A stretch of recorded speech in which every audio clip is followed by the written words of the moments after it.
Hey, what up everyone? Corey Taylor here from Slipknot and Stone Sour, and you are watching Loudwire.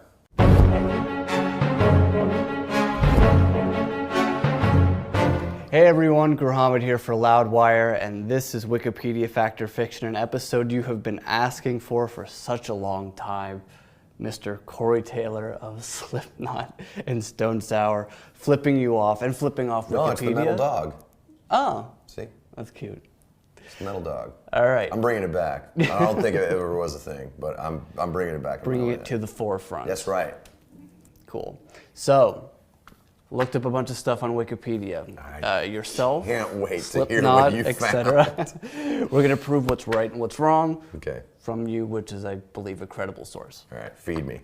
All right. First of all, your name, Corey Todd Taylor. Yes, I'm glad somebody changed that because originally it used was to be Corey wrong? Josh Taylor. Corey Josh Taylor. I'm like, what? It's on my fucking driver's license, for God's sakes. Figure it out. That kind of makes me happy that they got it wrong at first. It's so painful. Okay, all right, give me. Also known as the Great Big Mouth, Faith. Okay, Faith, no. I didn't think so. That was part of a conversation that got printed in Muse News, like years ago, which it was a local paper in Des Moines, like 20 years ago. Okay. And I don't know why, but it's been copied and pasted everywhere. I've never been fucking called Faith. It's so stupid. Okay, that one's wrong. The Sickness. Sure. Todd Tigger. Yes. That would be my middle name and my first pet's name. So, okay. And I may or may not have engaged in. I was never. Yeah, let's not go there. So stupid. The Boogie Night. Absolutely. Which we've seen. With a K. Yes. And Neck. Kind of speaks for itself. It Right. should have surround sound at this point. It says early on you lived in Orlando briefly with your uncle George Robson, though you were mostly raised by your mother in Waterloo, Iowa, in an old dilapidated farmhouse. Okay, let's just back up to Orlando and this person named George Robson. Your uncle, apparently. Somebody's uncle, not mine. No, fiction. Not one drop of that is true. What? I lived in West Palm Beach, Florida. Okay. I have never lived in Orlando. I do not have an uncle named George Robson. And I did not live in Florida with an aunt or an uncle. My mom, my sister, and I, and my mom's boyfriend moved there for about a year or so when I was like between 4th and 5th grade. In fact, I didn't finish 4th grade because of the way we moved. So, okay. Yeah. So yeah, half of that is true. Where do they? But I did live in Waterloo for about 5 years. In an old dilapidated farmhouse? Well, at one point, yeah. At one point, I lived in 8 different places in Waterloo. Yeah. Okay. We moved around a lot, mainly because we couldn't pay the rent. Gotcha. It says you developed a fond feeling towards classic rock after your grandma introduced you to it. Sure. That's the most general statement. There wasn't a moment My where... grandmother played Elvis for me. Okay. So I got into Elvis and Jim Reeves. I don't know if she was a huge Boston fan or anything like that. Right. She'd probably tell you Boston was a city, not a band. But I mean, who the fuck writes these? I don't know. Really? That's why we do it. All right. Hey, this is why we do it. This is why we do it. Yeah, dude, do it. By age 15, it said you had developed a drug addiction and had overdosed on cocaine twice. Yeah. I started doing coke when I was, I started smoking weed when I was 12.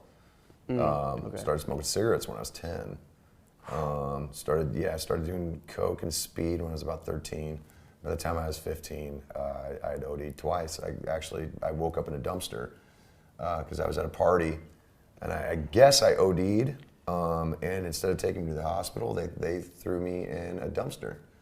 So I kind of woke up, and I think because of that, it jostled my system and actually kind of helped me survive. And I woke up, I went back to my house, and shortly after that, we went to visit my grandmother in Des Moines, and I ended up staying and never going back. So. Oh, okay. Pretty crazy.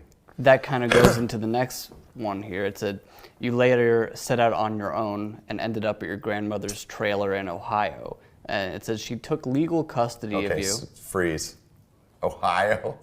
Ohio. My grandmother's never lived in a trailer. She's had the same house for 40 years. In Iowa? Actually, more than 40 years. In Iowa. Iowa, yes. Yeah. Not Idaho, not Ohio, Iowa. It's on a fucking map, people. Come on. It's not that hard. Oh, boy. Continue. All right. She took legal custody of you. Yeah. Okay. So I could go to school. Oh, okay, yeah, that was gotcha. the only reason, yeah. And helped you buy musical equipment. She did, yeah. I'm sad to say that I still owe my grandmother quite a bit of money. But at the same time, I think I've paid her back because I've helped her out over the years with a lot of stuff. And I mean, just in the platinum plaques alone, I think she's like, She's got a few of those? We're fine. Oh yeah. I used to get my grandmother a copy with everyone that we would get. Oh, and then suddenly her house was full of them, and she's like, you can stop now because I have nowhere else to put them. She's still got a stack in one of her spare bedrooms. She's just like, I don't know where to put this. I'm putting glasses on it it's ridiculous. So she's still around. Oh yeah. That's yeah. awesome. My grandmother is 88, will be 89 this year, and still works.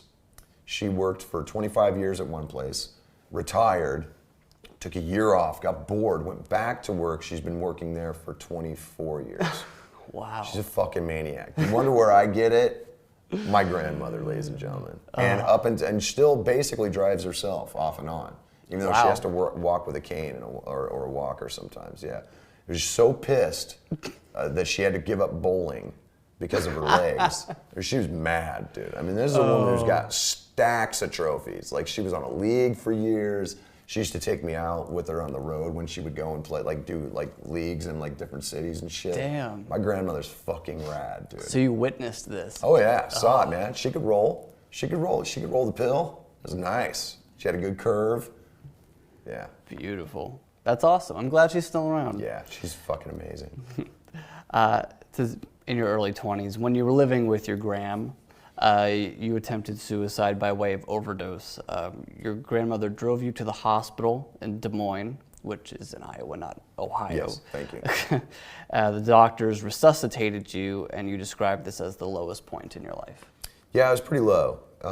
And, obviously, I was 18 going on 19. Okay. So it was a little earlier than that. Okay. I swallowed a bunch of pills. And my ex-girlfriend's mother came to check on me, found me, took me to the hospital. They fed me Ipecac. Oof. Yeah. Okay. Which is awesome. For about 5 years, I couldn't eat pancakes because Ipecac tastes like maple syrup, and because it induces vomiting. Yes. Quite readily. There was no way I was eating pancakes for a while. But then they give you this liquid charcoal that soaks up your stomach and gets you to settle down. So I was laying in the hospital. My grandma came and got me, and then she brought me home. She was obviously very disappointed. And I kind of laid on the couch for a while, and the VMAs were on. And wait, do you remember what year? It was 91, I think, 90 or 91. Okay. It was the year that Faith No More first played, and they played Epic, and awesome. It was amazing, and it kind of re-energized my whole will to make music. They were so good, and they were so powerful, and it was so different than anything I'd ever seen, that they really kind of got me off my ass, and that's when I started writing again, and started kind of making music again. So if it wasn't for Faith No More, I wouldn't be here. Well, thank you, boys. It says you met your father for the first time as an adult, and that I was 30. 30, okay. Yeah. You now have a relationship with him, although you've said your paths do not cross all that often. Yeah, I mean, he has his own life, I have mine.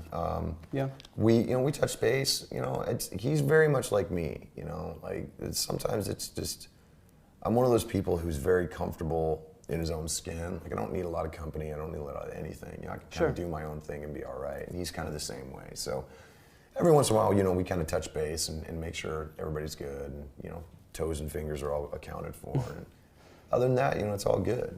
Cool.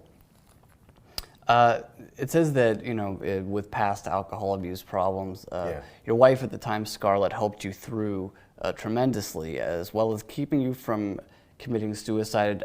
It said that you had attempted to jump off an 8th floor balcony of the Hyatt on Sunset Boulevard in 2003, but somehow she stopped you. But then there's a contradiction that says your friend Tom Hazard stopped Tom you. Hazard. Tom Yeah, Hazard. Biggie T. Yeah. If he hadn't grabbed me by the shirt, I would be a splatter on the pavement. So, Yeah. So it was him who physically It's him, stopped yeah, you. Yeah. Okay. And then I woke up the next day and I was like, I'm done. That was the first time like I really committed myself to cleaning up. Yes. And I was clean for about 3 years. Started drinking again for maybe 3 years, and then I quit again about 6 years ago, and I've been clean ever since. So.